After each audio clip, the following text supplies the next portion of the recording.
اللہ اللہ اللہ اللہ۔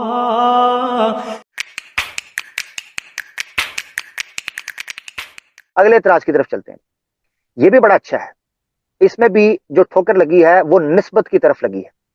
اگلا اعتراض آپ کی اسکرین کے اوپر یہ جی کرتے ہیں جی، چیپٹر 64 کی آیت 11 فرماتے ہیں جی ما اصاب من مصیبت الا باذن اللہ، کہتے ہیں جی کوئی مصیبت نہیں پہنچتی مگر اللہ کے حکم سے۔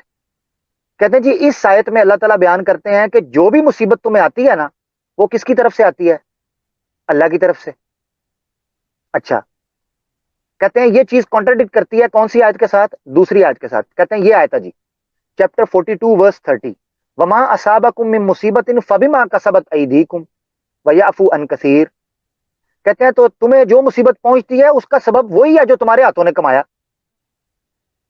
اچھا، کہتے ہیں جی دیکھیں اس آیت کے اندر اللہ تعالیٰ کہہ رہے ہیں کہ جو تمہارے ہاتھوں نے کیا اس وجہ سے تمہیں مصیبت پہنچتی ہے، اور اس آیت میں اللہ تعالیٰ کہہ رہے ہیں کہ تمہیں نہیں پہنچتی کوئی مصیبت مگر اللہ کی طرف سے۔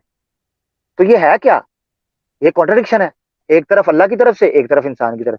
اصل میں یہ عربی کو نہ سمجھنے اور قرآن کو آؤٹ آف کانٹیکس لینے کی وجہ سے پیدا ہوا ہے یہ اشکال۔ توجہ کیجئے گا بھی،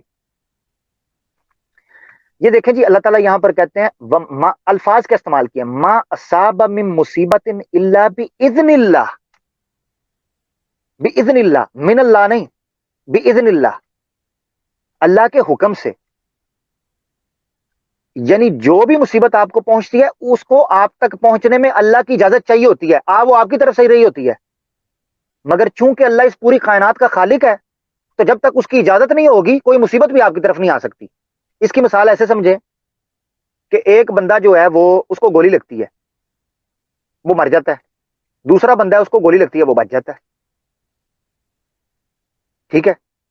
اس کا مطلب کیا ہے کہ دونوں کو گولی لگی ہے، دونوں کو گولی لگی ہے، مگر ایک پر وہ مصیبت کا اذن اللہ نے موت کا نہیں رکھا، اجازت نہیں دی موت کو، وہ بچ گیا، دوسرے کو اجازت دی ہے وہ مر گیا۔ تو یہاں پر اذن کا لفظ استعمال ہوا ہے، من اللہ کا نہیں، اذن کا۔ تو اذن کا مطلب ہے کہ مصیبت آپ کو اللہ کے حکم سے ہی آ رہی ہے، مگر اس نے جو قوانین اور اسباب کریٹ کیے ہیں جن کو آپ اختیار کرتے ہیں تو وہ مصیبت آپ کی شکل میں آتی ہے، وہ ہے ساری آپ کی طرف آ جاتی ہے۔ یہ بیسیکلی دوسری آیت کے اندر بیان ہو رہا ہے، مگر اس کو آپ سمجھے کہ اذن اللہ، اللہ کے حکم سے۔ اچھا، اب دوسری آیت کو لے لیں، دوسری آیت کے الفاظ کیا ہیں؟ اچھا، یہ جو آیت ہے نا اس کے بھی آخر میں الفاظ ہیں جو میرے مدعے کو بیان کر رہے ہیں کہ یہ تضاد نہیں ہے۔ یہاں اللہ تعالیٰ بیان کر رہے ہیں وما اصابکم من مصیبت فبما کسبت ایدیکم، تو نہیں پہنچتی تمہیں کوئی مصیبت مگر تمہارے ہاتھوں سے۔ قرآن کی ایک دوسری آیت میں ہے ظہر الفساد فی البر والبحر بما کسبت ایدی الناس، زمین و خشکی اور تری میں جو فساد پھیلا ہوا ہے وہ انسانوں کی وجہ سے پھیلا ہوا ہے، اپنے ہاتھوں کی کمائی ہے۔ تو اس میں جھوٹ کیا ہے؟ یعنی انسانوں کے جو اپنے اسباب کو، ریسورسز کو اور دنیا کے وسائل کو استعمال کرنے کے بعد جو تباہی اور بھیانک قسم کی دنیا اس وقت تخلیق کی ہے اس کے نتیجے میں آپ پر مصیبتیں آتی ہیں۔ اب اگلی آیت دیکھیں، وَيَعْفُو عَنْ كَثِيرٍ،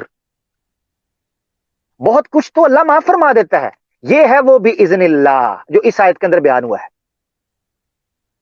یعنی ہر مصیبت کا آپ کے ہاتھوں کا ہی، جو قوانین، جو اللہ نے اسلوب اور جو اسباب اللہ نے کریٹ کیے ہیں وہ انہی کے افراط و تفرید سے آپ کے اوپر مسلط ہوتے ہیں، جو مشکلیں آپ پر آتی ہیں۔ مگر اللہ بہت سی چیزوں کو منع بھی، روک بھی دیتا ہے آپ سے، کتنی مصیبتوں کو۔ یہ ہے وہ اذن اللہ۔ اس آیت میں کیا ہے؟ وَيَعْفُو عَنْ كَثِيرٍ، بہت کچھ تو معاف فرما دیتا ہے اللہ، اور یہاں کیا ہے؟ بِإِذْنِ اللہ۔ یہ ہے فرق۔ اس کو ایک اور طریقے سے ناظرین سمجھے، توجہ بڑی رکھنی ہے آپ نے۔ اس آیت کے تضاد کو متن کے علاوہ مفہوم سے بھی آپ سمجھ سکتے ہیں۔ دیکھیں، ایک کام کی نسبت متعدد افراد کی طرف ہو سکتی ہے۔ مثال اس کی کیسے سمجھیں؟ مثال کے طور پر ایک فوج بارڈر پر جنگ لڑ رہی ہے اور وہ جنگ لڑنے کے نتیجے میں اس علاقے کو فتح کر دیتی ہے۔ جب وہ علاقے کو فتح کرتی ہے تو نیوز میں آتا ہے کہ جی مثال کے طور پر امریکہ جو ہے وہ جناب عراق پر حملہ کر دیا، اس نے عراق کو اس نے فتح کر لیا، تو کہا جائے گا جی بش نے یا اوباما جو ہے اس نے عراق کو فتح کر لیا۔ اور ایک جگہ پر کہا جاتا ہے جی امریکن آرمی نے عراق کو فتح کر لیا. ٹھیک ہے جی. اب یہ دونوں ایک بندہ اٹھ کے کہے جی یہ تو کانٹرڈکشن ہو رہا ہے, تضاد ہو رہا ہے, تو اس کی عقل پر ماتم ہی ہوگا, کیونکہ دونوں اپنی جگہ پر حقیقتیں ٹھیک ہیں.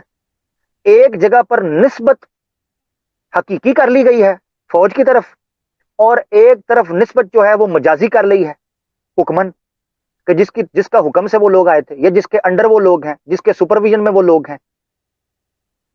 ٹھیک ہے. تو یہ مثال سے آپ سمجھیں کہ بعض اوقات نسبتیں مختلف ہوتی ہیں. تو اس دنیا میں جو بھی کچھ ہو رہا ہے وہ حقیقتاً اللہ کے اذن, اللہ کے قوانین اور اللہ کے بنائے ہوئے اسباب کے تحت ہو رہا ہے, مگر وہ علت اور معلول, کاز اینڈ افیکٹ کے اوپر ہو رہا ہے, تو انسان اس کو کر رہے ہیں.